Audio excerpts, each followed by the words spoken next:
when I look at the world around me, I see design. I see things seem to have a purpose and a meaning to them.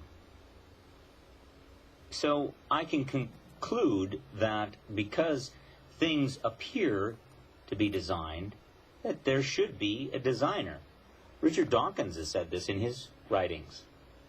But he concludes that we are fooled. Nature has fooled us, has cheated us.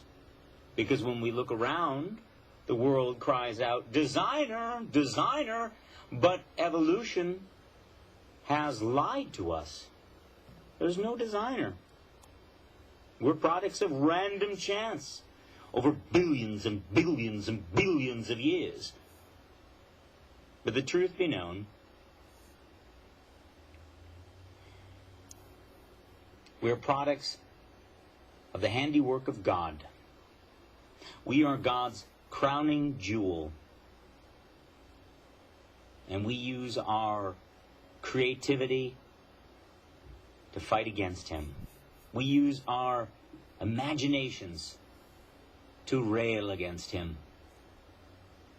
To our shame, not to God's. To our shame, as a race.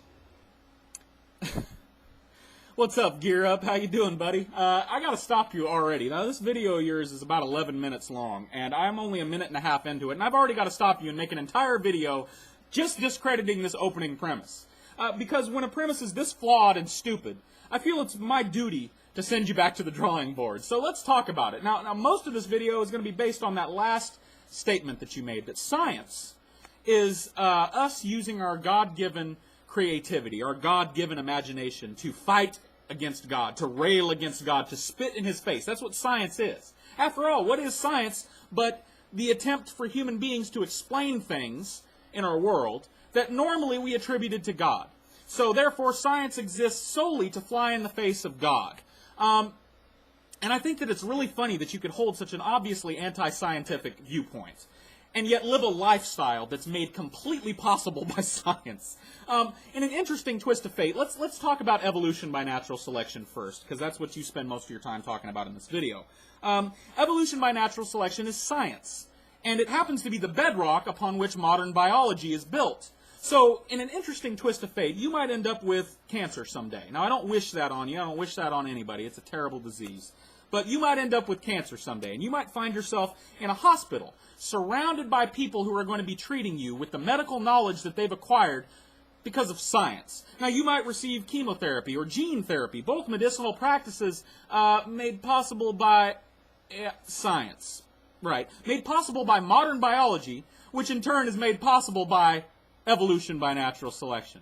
So you see, in that interesting twist of fate, you might have your life saved or extended by the very thing that you're going to spend 11 minutes ignorantly railing against here. And I find that amusing.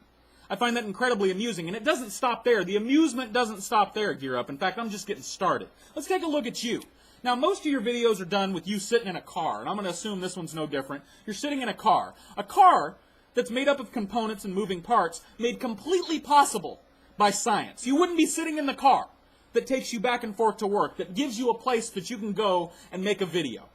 You wouldn't be sitting in that car if it were not for scientific minds over the last thousands of years calling into question things normally attributed to God and coming to understand the natural processes behind those things, harnessing that knowledge and creating technology that makes your car possible.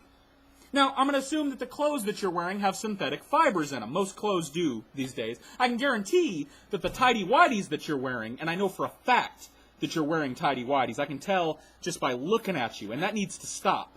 You need to stop right now. Go get some fucking boxers or boxer briefs.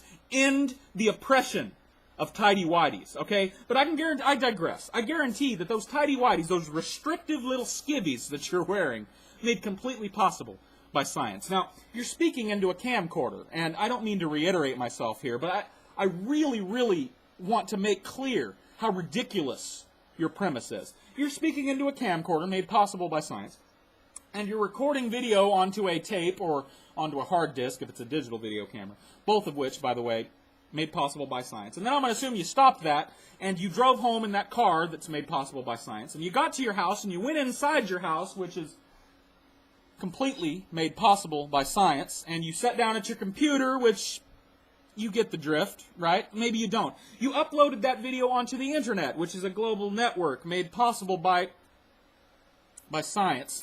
And you uploaded that video to YouTube, which is a website on that global network, so that everybody can see your video in a nice, aesthetically pleasing little box and can hear what you're saying, all of which, and everything else in your lifestyle besides, made possible by science.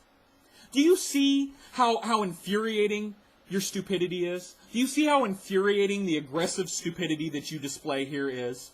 It's infuriating because it's aggressive. You're not content just to be stupid alone.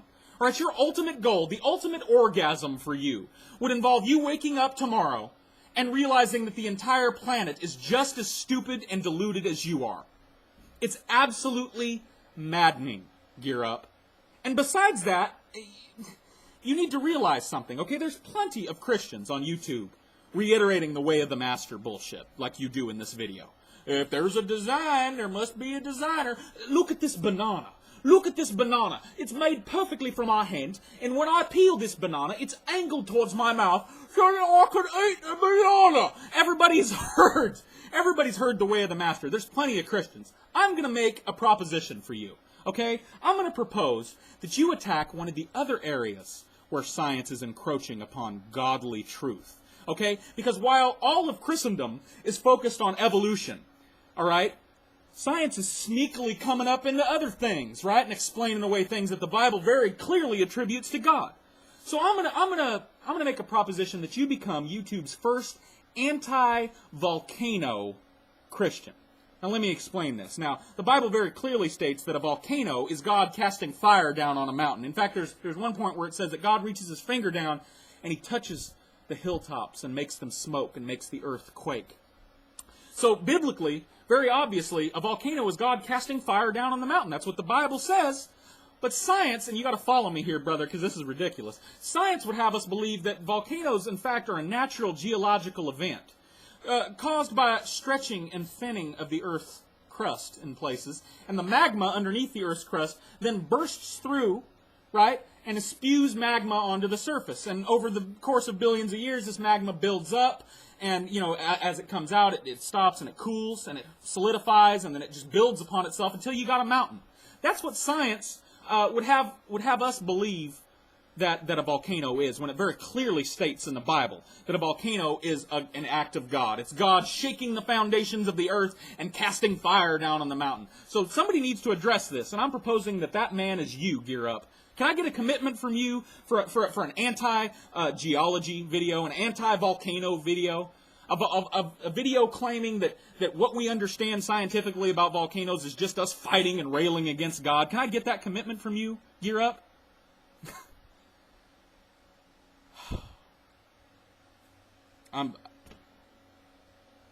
Peace, everybody.